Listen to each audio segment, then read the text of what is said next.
Modern history में हम एक कदम और आगे बढ़ते हैं। हमने कल गांधीयन आइडियोलॉजी के ऊपर लेक्चर डिलीवर किया। उसमें हमने गांधीयन आइडियोलॉजी से जुड़ा हुआ पहला एस्पेक्ट दैट इज़ द सत्याग्रह अच्छी तरह से डिस्कस किया। Second aspect non violence completely discuss किया। थर्ड एस्पेक्ट रिलीजन पर हम कंटिन्यूअस चल रहे थे और उसका भी आपको इम्पॉर्टेंट वर्जन क्लियर कर दिया था। अब उसके कुछ कोर एस्पेक्ट्स को हम देखते हैं। भागवत गीता का क्या यहाँ पर रोल है, उस चीज़ों को समझते हैं।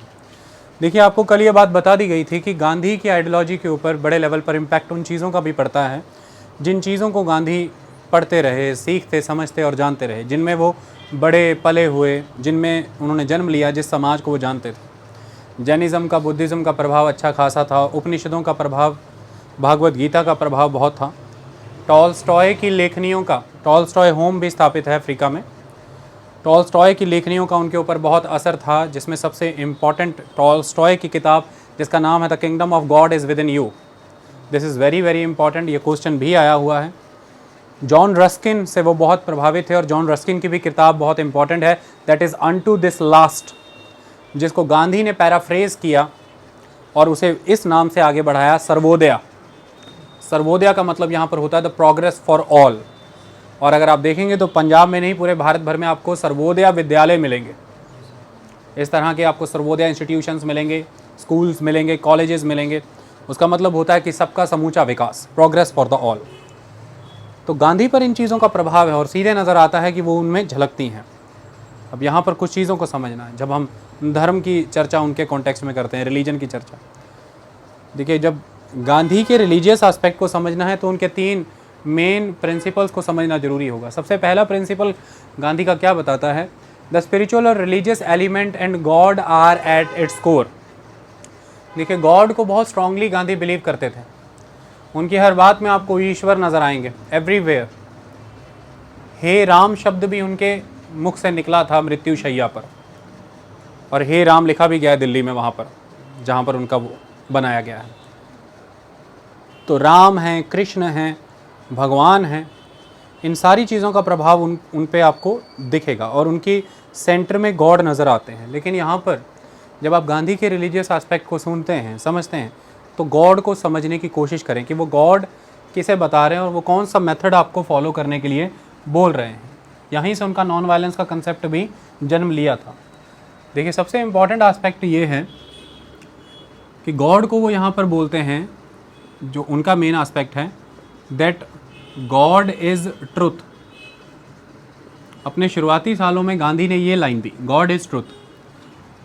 तो इसका रिवर्स भी तो पॉसिबल है, इसका रिवर्स भी तो possible. If God is the truth then ultimately truth can be God also, not can be, truth is God. अब आप ये सुनेंगे तो आपको ऐसा लगेगा कि ये बड़ी नई बात है।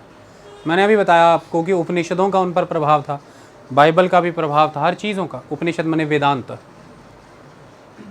अब अगर हम एक लाइन सुने जो शुरू से हम सुनते आ रहे हैं, दैट इज़ सत्यम शिवम सुंदरम, कि सत्य ही शिव है, शिव सुंदर है। तो सुंदर को यहाँ पर बहुत ही नेगेटिव वे में देखा जाता है कि सुंदर मतलब जब ब्यूटीफुल आउटलुक। सुंदर वो है जिसके विचार भी अच्छे हैं, जिसकी हर एक्ट यानी कि डीड, जिसका हर वर्ड, जिसकी हर थॉट, जिसका हर बिलीफ, हर प्रैक्टिस, ये सारी चीज़ें सुंदर हैं। सुंदर मतलब क्या होता है? जिसकी डीड, जिसके प्रैक्टिस, जिसके बिलीफ, जिसके थॉट, जिसकी वर्ड्स किसी तरह से किसी को ठेस नहीं पहुंचाते हैं, वह सुंदर है। तो सत्य शिव है और शिव फिर सुंदर है। तो प्रत्येक वह चीज़ जो सुंदर है वह शिव है, और प्रत्येक वह चीज़ जो शिव है वह शिव हो नहीं सकती जब तक भी वो सत्य ना हो। तो सत्य ही है जो शिव है, यानी कि ट्रुथ इज गॉड। तो आपको गांधी ने पहला रास्ता दे दिया गॉड को प्राप्त करने का। गॉड तो उनके सेंटर में चल रहे हैं, उनके कोर में है। गॉड के बिना उनकी कोई थ्योरी ही नहीं बनती। उनके स्पिरिचुअल एस्पेक्ट में गॉड है। अब गॉड का आप एस्पेक्ट ये समझ सकते हैं कि गॉड का मतलब यहाँ पर है पूजा पद्धति, मंदिरों में जाना, गुरुद्वारों में जाना, शिवालयों में जाना, गिरजाघरों में जाना। ट्रुथ को उन्होंने एक जरिया बनाया कि truth is the source of the God. अब यहाँ पर जब हम ट्रुथ की बात करते हैं तो ट्रुथ, किस ट्रुथ को वो मानते हैं कि which truth is truth, ultimately कौन सा ट्रुथ है? तो truth is not to speak true, truth is the truthfulness in your speeches, in your words, in your act, in your deeds. It is truth. अब आप ये कहेंगे कि sir कैसे पता चलेगा कि हमारे वर्ड्स में, हमारी स्पीचेस, हमारी डीड्स में एक ट्रुथ नज़र आ रहा है, वो कैसे काम कर रहा है?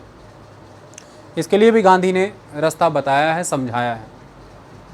वो ये कहते हैं कि आपकी एक सोल फोर्स है, there is your soul force.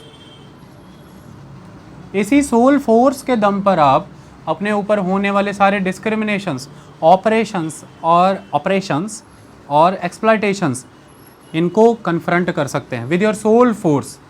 मैंने कल भी बताया था, और आत्मा बल।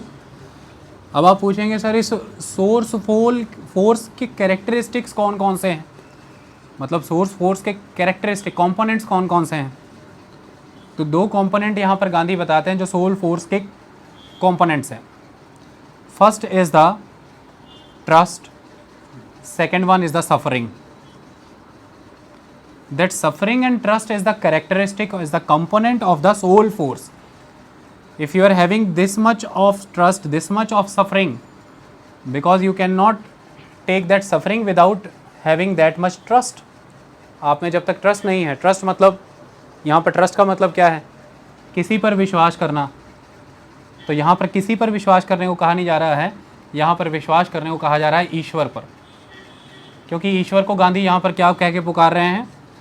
Ultimate truth. सो गांधी यहाँ पर धर्म के मामले में दो एस्पेक्ट की बात कर रहे हैं कि एक, there is a truth that is the ultimate truth, that ultimate truth is the God. तो वो तो ट्रूथ है ही है, उसके अनुपात में, उस अल्टीमेट ट्रूथ के रेलेवेंस में, जैसे यहाँ पर एक सपोज कीजिए एक प्रेशर बैरोमीटर रखा मैंने, उसका मरकुरी यहाँ है, this is the level of the mercury, यहाँ तक। तो this is ultimate truth level, and now this is me, suppose a person A, now this is my mercury barometer, this is level of my truth. So in relevance to the ultimate truth, what is the stand of my truth? So if I want to amalgamate myself with a God, if I want to achieve the God, for that I have to realize myself, the oneness. So according to Gandhi, there is a ultimate oneness between amongst and everyone. Gandhi ये कहते हैं कि हम सब में एक oneness है। मतलब क्या है उस oneness का? कि हम सब किसी एटर्नल सोल के ही आगे हिस्से हैं, उसी का अंश हैं। तो ये वेदांतों की फिलॉसफी हो गई कि there is one eternal soul, और वो एटर्नल सोल सबके अंदर वास करती है। सिर्फ इस आधार पर मैं ये मानता हूँ कि हम सब में एक वननेस है, लेकिन ये वननेस डोरमेंट रहती है ऑलवेज, आपको कभी पता ही नहीं चलती, क्योंकि आप रनअवे कंज्यूमरिज्म में डूबे हुए हैं, क्योंकि आप इग्नोरेंस में हैं, आप लेथार्जिक एटीट्यूड में डूबे हुए हैं, आप मर्सीलेस एटीट्यूड रखते हैं, आप में ईगो है, आप में एटीट्यूड है, आप में ब्लाइंड एस्पेक्ट है, आप सुपरस्टिशियस हैं। ये सारी चीज़ें हैं जो आपको आपके अंदर की वो वननेस फील नहीं होने देती बाकियों के साथ। अब अगर आप इन चीज़ों को दूर कर रहे हैं तो दूर करने की कोई यार्डस्टिक तो होगी। दैट यार्डस्टिक की सत्य का कारण, सत्य इनके आधार को पूछो। जब आप कंज्यूमरिज्म में जी रहे हैं तो द एस्पेक्ट इज़ कितना ज़रूरी है आपके जीवन के लिए, किस लेवल की वस्तुओं का उपभोग करना आवश्यक है, आप तय करिए। तो फिर आपको यह सत्य का अनुभव होगा कि जीवन जीने के लिए प्राकृतिक आहार, सामाजिक चिंतन और लोगों से जुड़ना यह पर्याप्त है। ऐसे में जब यह सत्य पता लगेगा आपको, तो वो कंज्यूमरिस्ट एटीट्यूड आपका जाएगा, और उस एटीट्यूड की वजह से आपने जो एनक्रोचमेंट की लोगों के रिसोर्सेज, उनके राइट्स के ऊपर, जिसकी वजह से आपकी इतनी दुश्मनी और बैर थे, वो ऑटोमेटिकली ख़त्म होंगे। तो ultimately you have realised yourself at one place. आपने खुद को एक स्तर पे जाना। तो गांधी खुद को कई स्तरों पर, कई पिलर्स पे जानने की बात कर रहे हैं। सोशल पिलर पे, इकोनॉमिक पिलर पे, कल्चरल पिलर पर, पॉलिटिकल पिलर पे गांधी कह रहे हैं कि do try to realise yourself. With the realization of yourself, you can understand the oneness, and after that understanding of oneness, your relative truth as compare in relevance to the ultimate truth will be at par, वो उस level पर आएगा। और जब भी ये इस level पर आएगा then there will be no God. What is the need of God? God is inside you. Tolstoy क्या कह रहे हैं? The kingdom of God is within you. But the thing is to raise our level. To raise our level, we have to consider some ultimate truth. Only then we can raise our level. And Gandhi was talking about the overall upliftment of the society. तो ये यहाँ पर पूरा उतरता है खरा कि गांधी कहते हैं human nature is regarded as fundamentally virtuous. Gandhi कहते हैं ना सुपरमैन पावर चाहिए, ना किसी तरह के कोई रिसोर्सेज की आवश्यकता है। Human nature is in itself fundamentally virtuous. तो गांधी क्या बता रहे हैं कि if anything is virtuous in this world, it is ultimately virtuous by the dint of your nature. The human nature is virtuous, that's why everything is virtuous. मुद्दा यहाँ पर क्या है? आपका मूड अच्छा नहीं है, आपके हाथों में लाखों रुपए का मोबाइल भी होगा, you can not enjoy that. So what is actually virtuous? That is fundamental human nature. Your basic approach is virtuous, that how you are perceiving other person, आप उसे किस तरह से लेते हैं, कैसे समझते हैं, ये आपका ही वर्चुअस कैरेक्टर है कि आप एक राजा से मिलकर के प्रसन्न हुए लेकिन एक आम नागरिक से मिलकर के नहीं हुए। लेकिन यही आप ही का वर्चुअस नेचर है कि आप एक राजा और आम आदमी में कोई अंतर ही नहीं करते, आप उसे मिलकर भी उतना ही खुश होते हैं। क्यों? क्योंकि आप वननेस को अचीव कर गए हैं और आपको पता है कि नर ही नारायण है और प्रत्येक नर में नारायण है, तो फिर उसे मिलकर भी उतनी प्रसन्नता होती है जितनी एक राजा को।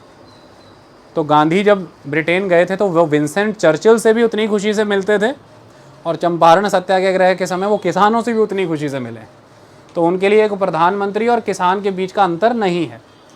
ये सबसे इम्पॉर्टेंट एस्पेक्ट है। तो गांधी यहाँ पर बताते हैं कि फंडामेंटली वर्चुअस एस्पेक्ट जो है वो ह्यूमन नेचर है, नथिंग एल्स। और ह्यूमन नेचर अपनी उस वर्चुअल कैरेक्टर को अचीव करती है जब वो इस बात को एक्नॉलेज करती है कि देयर इज़ वननेस। वो वननेस का कैरेक्टर एक्नॉलेज वो तब करती है जब वो अपने अंदर के सारे ईविल्स को ख़त्म करती है। उस ईविल को ख़त्म करने का तरीका है कि वो अपने सत्य को पहचाने। सत्य का मतलब यहाँ पर यह है कि एक अल्टीमेट ट्रुथ है। अल्टीमेट ट्रुथ यहाँ पर यह है कि हर रिसोर्स हर किसी के लिए है, क्योंकि देयर इज़ वननेस, हर किसी में वननेस है, तो किसी का भी अनड्यू शेयर नहीं है। ऐसे में हर कार्य जो आप कर रहे हैं उस कार्य के पीछे का सही मायने ढूंढिए, आधार को तलाशिए। जब उस आधार को आप तलाश लेंगे तो अपने आप उस कार्य को आप सही रूप दे पाएंगे। और प्रत्येक कार्य में जब सही रूप देते चले जाएंगे तो हर प्लेटफॉर्म पर आप अपने वर्चुअस कैरेक्टर को अचीव करते चले जाएंगे। और एक दिन ऐसा आएगा कि जब आप उस अल्टीमेट ट्रुथ के प्रोपोर्शन में अपने ट्रुथ का लेवल ले करके आ जाएंगे, फिर आपको उस अल्टीमेट ट्रुथ की उस लेवल पर नीड नहीं रहेगी, क्योंकि वह अल्टीमेट ट्रुथ आपके अंदर ही एग्जिस्ट करता है, वो कहीं और एग्जिस्ट नहीं करता। लेकिन वो रिटार्डेड है, डिग्रेडेड है और डॉर्मेंट स्टेट ऑफ अफेयर में एग्जिस्ट कर रहा है। और इसीलिए गांधी अपने तीसरे एस्पेक्ट में ये बताते हैं कि all individuals are believe to be capable of a high moral development and of reforms. वो कहते हैं कि प्रत्येक मनुष्य में यह क्षमता है कि वो सामर्थ्य रखता है कि वो अपनी मॉरल डेवलपमेंट कर सकता है और रिफॉर्म कर सकता है। यानी कि वो ये नहीं मानते हैं कि सिर्फ वेस्टर्न सोसाइटी ही सिविलाइजेशन का आधार हो सकती है। वो ये नहीं मानते हैं कि रेस के आधार पर कुछ गोरे लोग या कुछ काले लोग ही किसी ना किसी तरह के वर्चुअल कैरेक्टर के धारणी हो सकते हैं। तो वो वर्चुअस एस्पेक्ट को किसी रंग से, किसी क्षेत्र से, किसी नस्ल से, किसी जन्म से, किसी जाति से जोड़ करके नहीं देख रहे। वो आपके वर्चुअस कैरेक्टर को आपके व्यक्तित्व, आपके स्वभाव से जोड़ करके देख रहे हैं। और वो व्यक्तित्व और स्वभाव में सदा ही एक अपॉर्चुनिटी, एक पॉसिबिलिटी बनी रहती है डेवलपमेंट की और रिफॉर्म की। There is always a scope of moral development and reform. But the thing is, उसके लिए करना क्या है? सत्य की तलाश करनी है, the search for the truth. और अल्टीमेटली यही भगवान है, क्योंकि भगवान आपके भीतर ही बसते हैं। लेकिन ये तब होगा जब आप हर तरह की गलत चीज़ को नकारेंगे। तो यहाँ पर एक बात याद रखिएगा, गांधी की अहिंसा को बहुत गलत समझा है लोगों ने। मैंने कहा अहिंसा यानी कि नॉन वायलेंस के बारे में बहुत डिटेल में बताया। अब यहाँ पर एक चीज़ और समझिए, गांधी ने रॉन्ग डूअर्स के साथ ऑलवेज आपको कंपैशन रखने को कहा, करुणा रखें, उनके साथ मित्रता का एक स्वभाव रखें। लेकिन आपने गांधी ने कभी भी आपको रॉन्ग थिंग्स के साथ, रॉन्ग एक्टिविटीज़ के साथ मित्रता रखने को नहीं कहा। दो चीज़ें हैं यहाँ पर, ध्यान से समझिए। सपोज़ करिए पर्सन ए है, उसने पर्सन बी के ऊपर एक ग्रॉसली रॉन्ग एक्टिविटी कमिट कर दी है, तो गांधी यहाँ पर पर्सन बी को ये कमांड कर रहे हैं कि आप पर्सन ए से कोई बैर ना रखें, इसके प्रति प्रेम रखें, क्योंकि अहिंसा यानी कि non violence is not a negative aspect, it is a positive aspect. Non violence का मतलब ये नहीं है कि हम किसी को मारेंगे नहीं, ये नेगेटिव थिंग है। आपका दिमाग ऑलवेज कहता है कि मारना है, लेकिन आप कह रहे हैं नहीं मैं मारूंगा नहीं, it is negative thing. Non violence is a positive thing, मतलब आप ये कह रहे हैं कि मैं इससे प्रेम करूंगा। तो जब आपको क्वेश्चन आए तो non violence is a negative thing or the positive thing, it is a positive thing, जिसमें आप ये संकल्प नहीं ले रहे हैं कि आप किसी को मारेंगे नहीं, आप ये संकल्प ले रहे हैं कि आप प्रेम करेंगे। तो ये बी को ये कमांड है कि तुम ए से प्रेम करो, लेकिन ए के द्वारा किया गया वो रॉन्ग एक्ट जो है उसके साथ आप हर तरह का परहेज़ रखेंगे, उसे स्ट्रांगली कंडेम करेंगे, उसे कभी भी एक्सेप्ट नहीं करेंगे। लेकिन ये तभी होगा जब आप ए से प्रेम करेंगे। ए से प्रेम करें, उसके दुष्कृत्यों से नहीं। ऐसा करने से होता क्या है, आप नॉन पार्टीजन एटीट्यूड ले आते हैं। आप कभी भी किसी से मित्रता इस आधार पर नहीं रखेंगे कि किससे आपको क्या लाभ मिल सकते हैं। आपकी मित्रता इस आधार पर होगी कि मुझे केवल इसका उत्थान करना है, मुझे इससे कोई लाभ तो चाहिए ही नहीं, क्योंकि आप उसके प्रिविलेजेस और उसके दिए हुए बेनिफिट्स पे तो रिलाई ही नहीं करते, क्योंकि अगले ही क्षण उसके द्वारा किए गए किसी दुष्कृत्य को आप क्रिटिसाइज़ कर देंगे। ऐसे में आप उसकी मित्रता लूज़ भी कर सकते हैं, लेकिन ये करने की आप में हिम्मत नहीं होगी, क्योंकि आपको पता है आपको उससे प्रिविलेजेस मिलते हैं। तो आप उस पर्सन से नहीं, उसके दिए हुई चीज़ों से प्रेम करते हैं।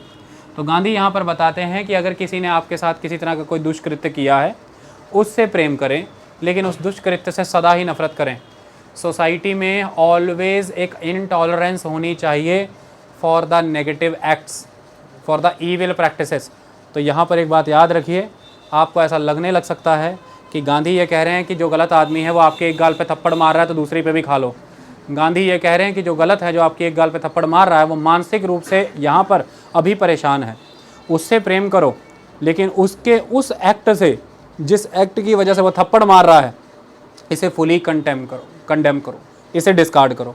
और अल्टीमेटली जब सोसाइटी के अंदर ये प्रैक्टिस डेवलप हो जाएगी तो वह पर्सन अकेला उस एक्ट को कभी कंटिन्यू नहीं रख पाएगा। तो बस गांधी इतना कह रहे हैं कि सोसाइटी में अज्यूम करके चलिए कि एक नेगेटिव फोर्सेस पहले से एग्जिस्ट करती हैं और उनका प्रोपोर्शन बहुत हाई है। आपको अपने एक्ट से बस इतना ही करना है कि उन नेगेटिव फोर्सेस को बदल देना है पॉजिटिव फोर्सेस में। जब पॉजिटिव फोर्सेस का प्रोपोर्शन हाई हो जाएगा, नेगेटिव थिंग्स एग्जिस्ट नहीं कर पाएंगे उसके सामने। लेकिन तब तक आपको ऑलवेज फाइट करनी है दो फ्रंट पे। सबसे पहले फ्रंट पे जो फाइट करनी है वो ये है कि आपको अपनी सोल फोर्स को यूज़ करना है सामने वाले के किए जा रहे ऑपरेशंस के अगेंस्ट, उसकी डिस्क्रिमिनेशन और एक्सप्लॉयटेशन। लेकिन ये सोल फोर्स यूज़ नहीं हो सकती है जब तक आप उस सोल फोर्स को अपने इंटरनली यूज़ नहीं कर रहे हैं अपनी डिज़ायर्स के अगेंस्ट। आप किसी बाहरी मनुष्य से तभी लड़ सकते हैं अपने आत्मबल के आधार पर जब आप अपने आत्मबल से अपनी नकारात्मकता, अपनी आवश्यकता, अपनी ज़रूरतें, अपनी अभिलाषाओं से भी लड़ पा रहे हैं। क्योंकि बाहरी मनुष्य का प्रभाव और दबाव आप पे तब बनता है जब आप अपनी भीतरी आसक्तियों को उजागर करते हैं। ये मैं आपको क्लियर कर दूं, तभी आपके ऊपर किसी का प्रभाव बनता है, दबाव बनता है, जब आपकी डिज़ायर्स आप पर हावी होती हैं। जब आपकी डिज़ायर्स आप पर हावी नहीं है, मैं गारंटी कर देता हूं कि फिर आप मुझे बताएं कि बाहर से आपके ऊपर कोई दबाव या प्रभाव है, नहीं है। आप पूरी तरह से इनर्ट हो जाते हैं। जैसे इनर्ट गैसेस होती हैं जो नॉन रिएक्टिव होते हैं, तो नॉन रिएक्टिव होने के लिए ये होना ज़रूरी है। लेकिन नॉन रिएक्टिव आदमी तो योगी हो जाएगा, साधु हो जाएगा, चला गया जंगल में, समाज से उसे कोई मतलब ही नहीं। ना, वो कह रहे हैं उसके दुष्कृत्य से नफरत करनी है, लेकिन उससे प्रेम करना है। तो सोसाइटी के प्रति कंपैशन लूज़ करने को वो कभी नहीं कह रहे, अच्छे कार्यों से मुख मोड़ने को वो कभी नहीं कह रहे। सोसाइटी में इंडल्ज होकर गांधी का विवाह हुआ, उनकी संतानें हुई, समाज में रह करके उन्होंने समाज के लिए कार्य किए हैं। इसलिए गांधी कभी भी योगी और इस तरह से समाज को त्याग करके एक असैटिक जीवन जीने की बात कभी नहीं करते। समाज में रहना है, लोगों से प्रेम करना है, प्रत्येक कण से प्रेम करना है, लेकिन हर नॉन वर्चुअस थिंग को डिस्कार्ड करके वहाँ पे वर्चुअस थिंग्स एग्जिस्ट करानी है। आई बात समझ में? ये गांधी का यहाँ पर एस्पेक्ट है। रिलीजन के बेस पर। अब यहाँ पर बहुत से एस्पेक्ट आ जाते हैं, जैसे उदाहरण के तौर पर गीता का मैं एक आपको कंसेप्ट यहाँ पर बताता हूँ कि जब आप इस कंसेप्ट को सीखते हैं तो आप ये कहेंगे कि ये बातें सिर्फ मोरालिटी पे करती, तो गांधी की बात ही सारी मोरालिटी पे है। गांधी ये मान करके चल रहे हैं कि जब तक आपकी मोरालिटी बूस्ट नहीं होती, अगर आज की डेट में भी आपसे मैं एक बात पूछूं, जब आपके सामने कई तरह के कई ग्रंथों के श्लोक होते हैं, उन श्लोकों का उद्देश्य क्या होता है? उस समय युद्ध के मैदान में सेना खड़ी है, कमांडर के द्वारा केवल वो श्लोक बोला जाता है और उनके अंदर एक शक्ति का संचार होता है। वो क्या है? मनोबल।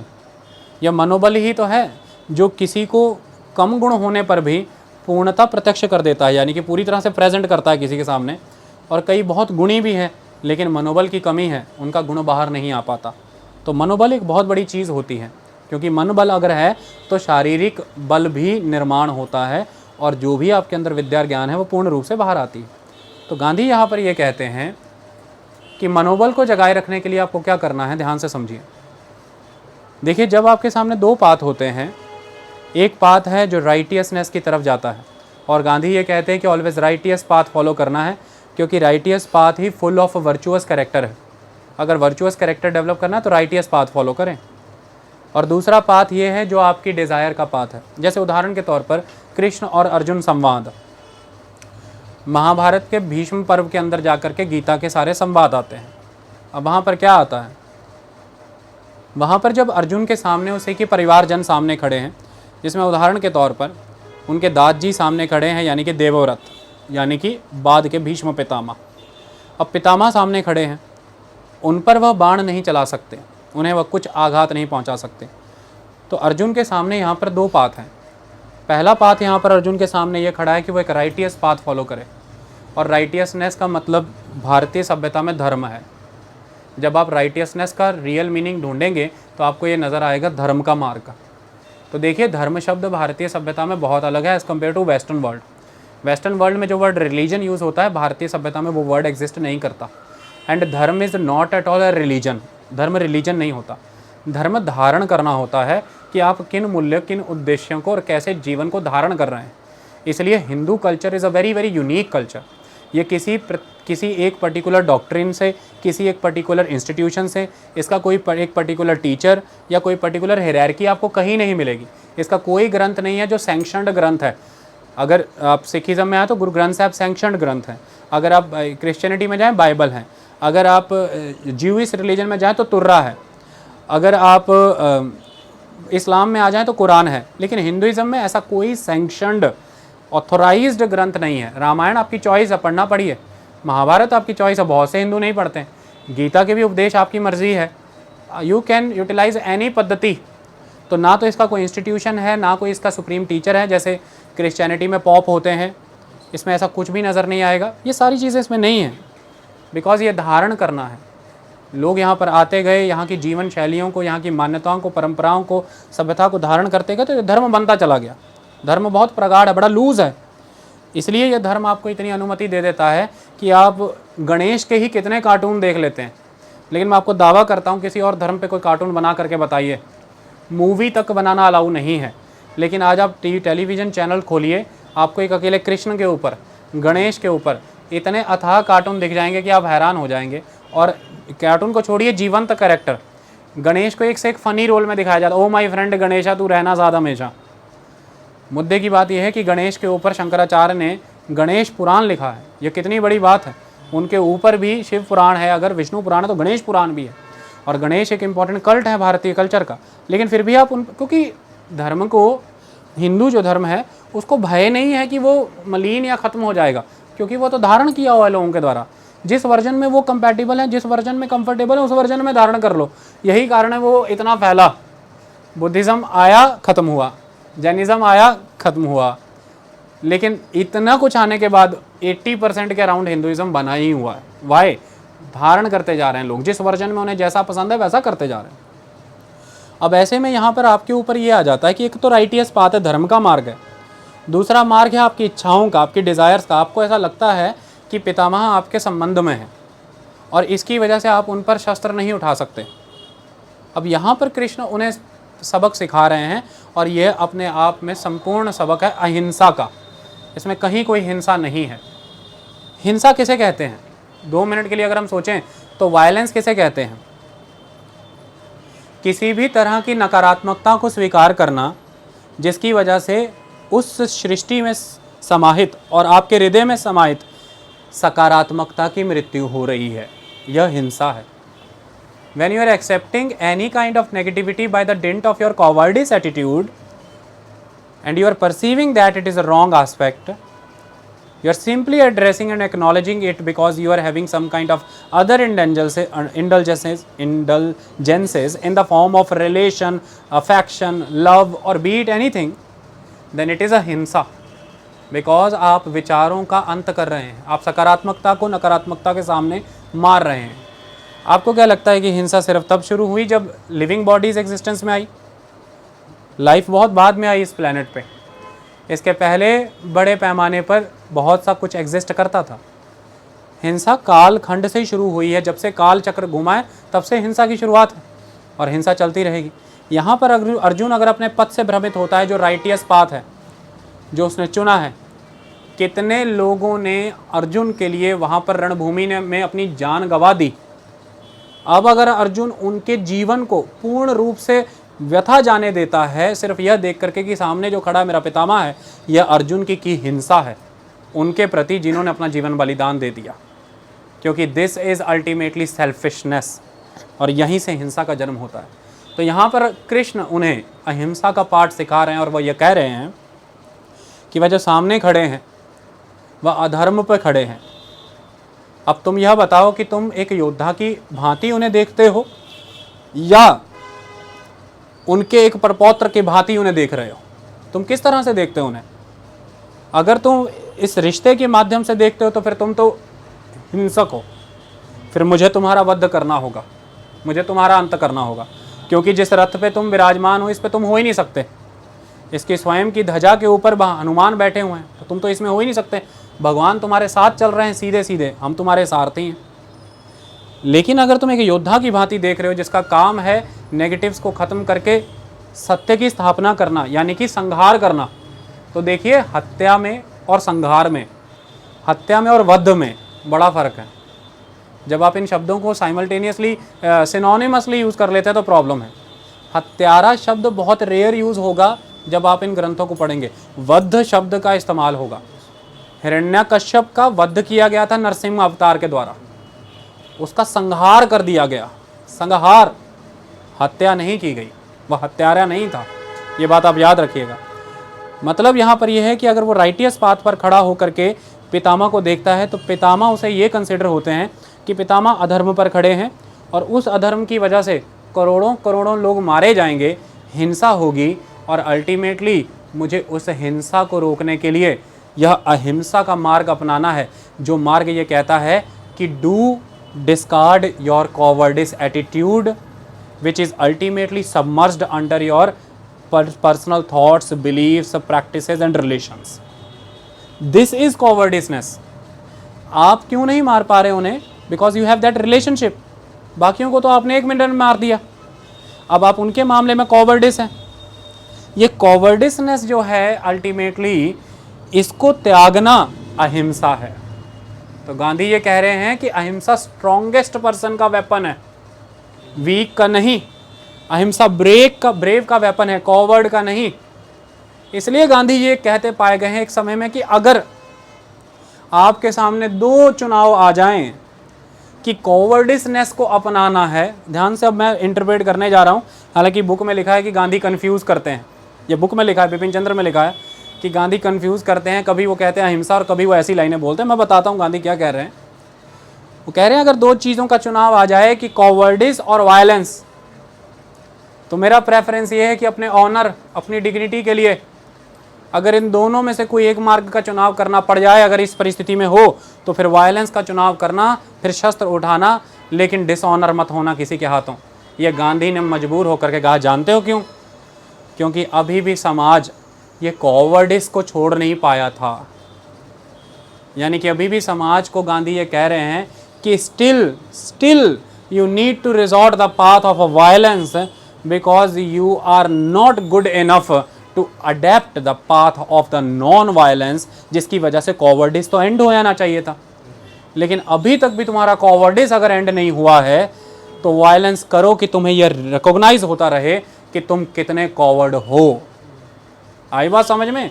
क्योंकि कॉवर्डिसनेस को छोड़ना ही नॉन वायलेंस है। आई बात समझ में?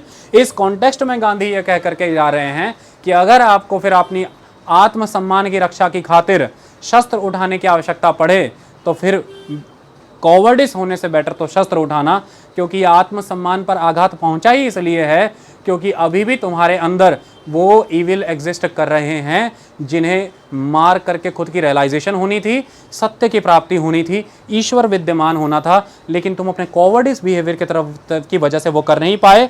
अब बेटर ये है कि तुम इस कॉवर्डिसनेस को एक्नॉलेज करो, डू वायलेंस। इसलिए वो 1942 में परेशान होकर के ये कह रहे हैं कि करो या मरो। आई बात समझ में? वो ये कह रहे हैं कि अंग्रेज भारत छोड़ो। समझ आई बात? ये क्यों हो पा रहा है? क्योंकि उन्हें कितना लंबा समय बीत गया था। उन्होंने खुद ने तो हर प्रैक्टिस कर ली, लेकिन सामने वाले लोग वो प्रैक्टिस को नहीं अपना पाए। और दूसरी बात, यहाँ पर एक बात याद रखना, गांधी ने साफ और सरेआम ये कहा है कि उस पर्सन से, उस रॉन्ग डूअर से प्यार करना है, उसके रॉन्ग डीड से प्यार नहीं करना है।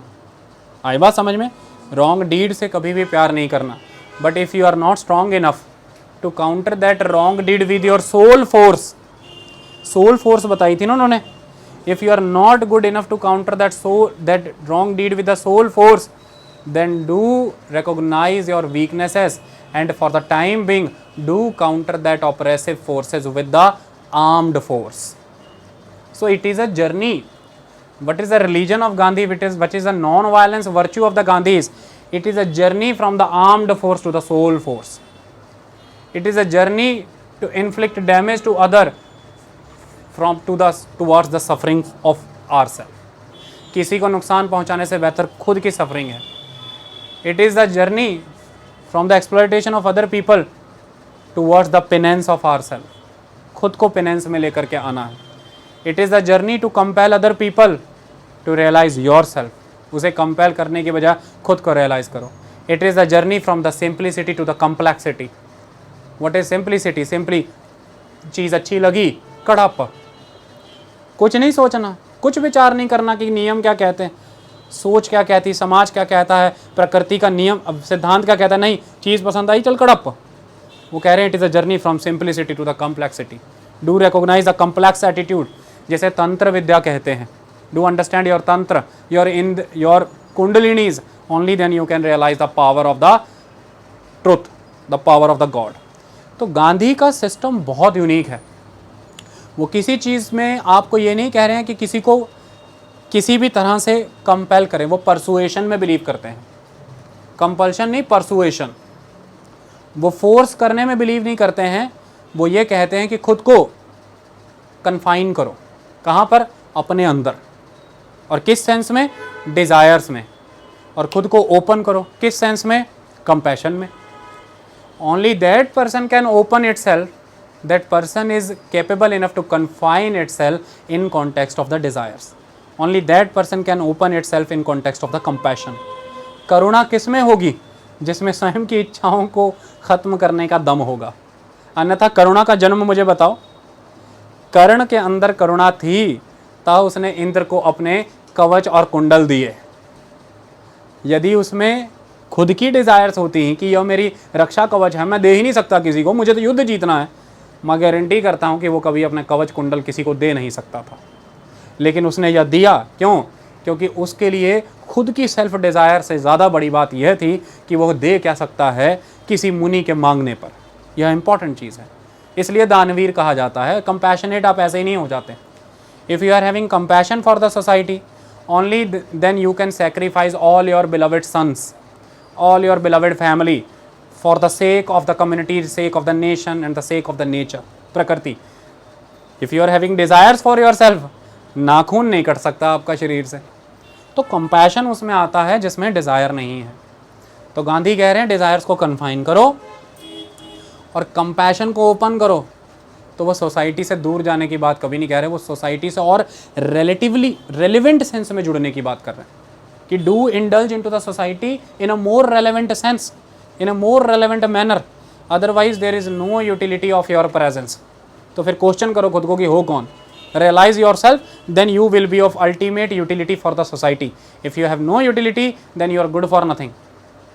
इसलिए वो कह रहे हैं कि human nature is regarded as fundamentally virtuous and all. आप कई बार कह सकते हैं हम क्या कर सकते हैं। अब आप कहेंगे बड़े लोगों को मैं सुनता रहता हूँ, APJ अब्दुल कलाम की किताब पढ़ी है हमने, विंग्स ऑफ फायर। 90% ने तो पढ़ी नहीं होती, लेकिन ये हीरोइज़्म का बहुत एक एक्ट चला हुआ। कहीं भी जाके बताना क्या क्या पढ़ा है। अब्दुल कलाम पढ़े हैं, क्या पढ़ा है, उनकी वो पढ़ी है विंग्स ऑफ फायर पढ़ी है। मुद्दे की बात है, वो क्या कह रहे हैं, कुछ भी नहीं कह रहे।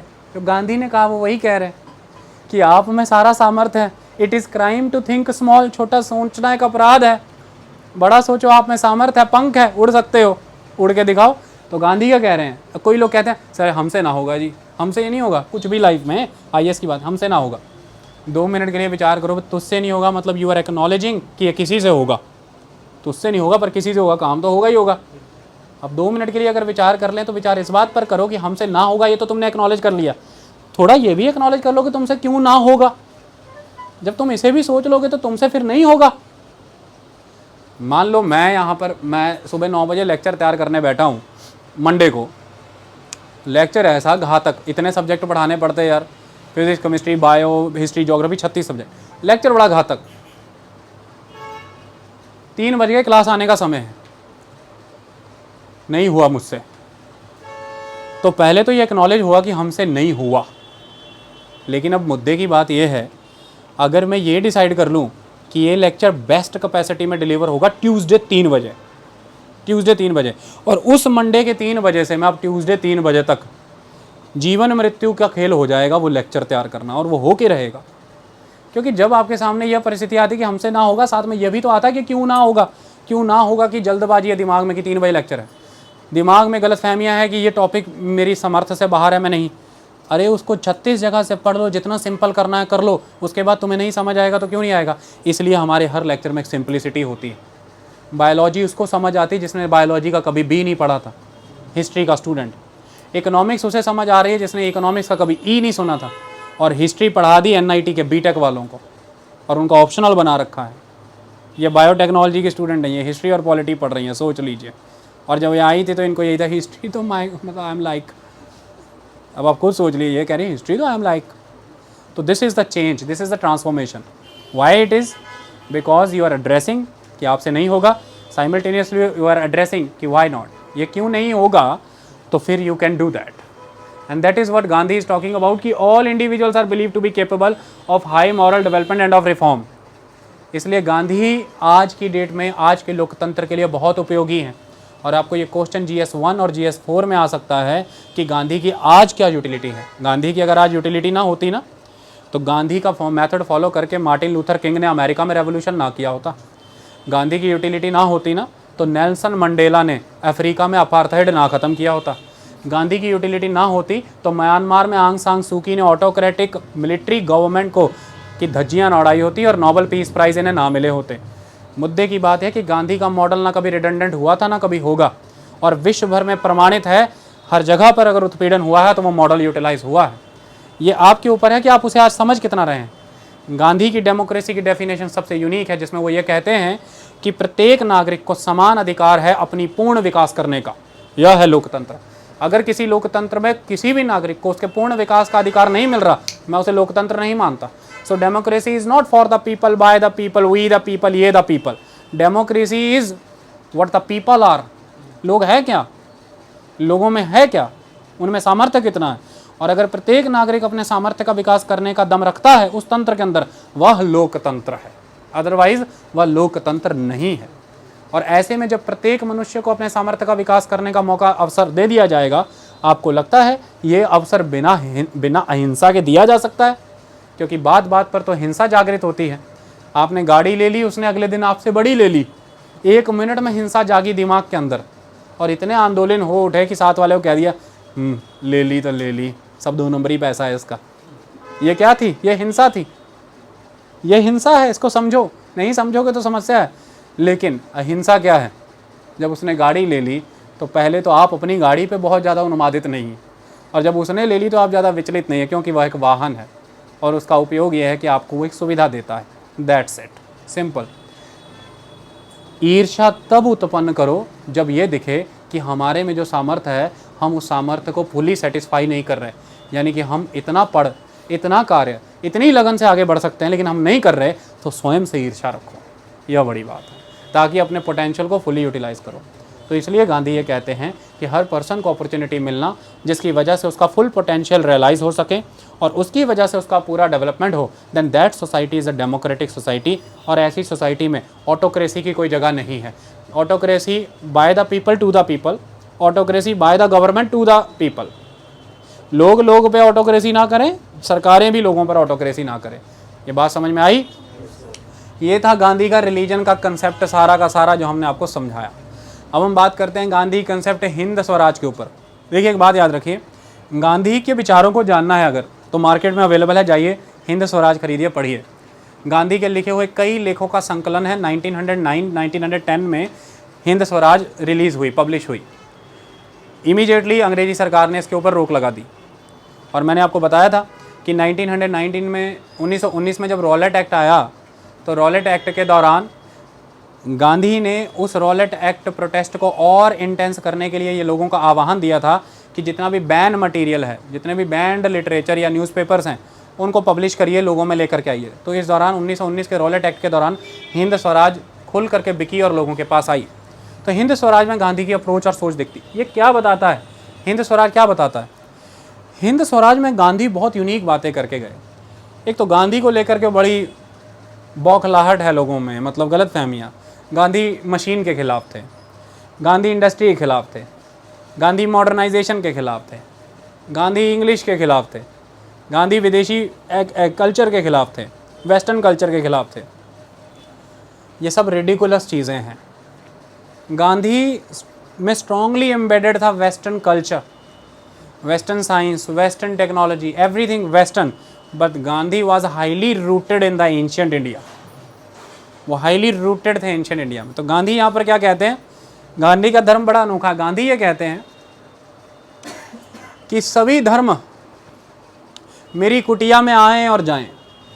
मेरी कुटिया में, मेरे घर में सभी धर्मों का आवन जावन अलाउ है, आओ जाओ मुझे महकाओ, लेकिन मेरी जड़ें कभी उखड़ेंगी नहीं। मैं ऐसा वृक्ष हूँ। क्यों? क्योंकि मैं अपनी जड़ों को उखाड़ करके, अपने घर से बेघर हो करके किसी भी दूसरे घर के में जाकर के भिखारी का जीवन नहीं बिताना चाहता, बैगर का जीवन नहीं बताना चाहता, खाना बदोशी में नहीं जीना चाहता। मतलब Gandhi was devout Hindu, devout religious person, लेकिन सारे धर्मों को उन्होंने जाना, समझा, पढ़ा, जगह थी, लेकिन अपने धर्म से कभी विमुख नहीं हुए।